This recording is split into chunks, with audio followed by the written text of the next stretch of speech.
para llegar al otro lado, ja que estem amb el tema de refugiados i tot aquest tema així tan difícil, però aquest llibre està enfocat des d'un punt de vista amb humor i bueno, jo crec que està molt bé, us ho recomano. De què va, de què va?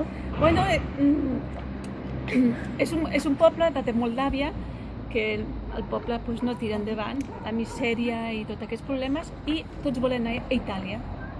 No coneixen res d'Itàlia, però volen anar a Itàlia. Itàlia per a ells és el seu paradís.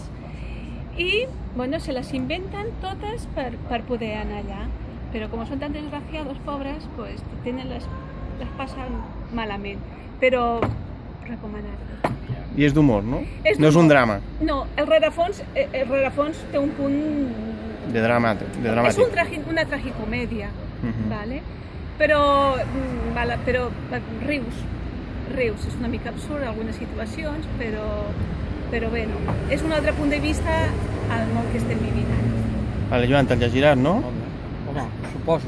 Sí, no? No ho sé. Tu, Eli? Estem acabant. Molt bé. Però bueno,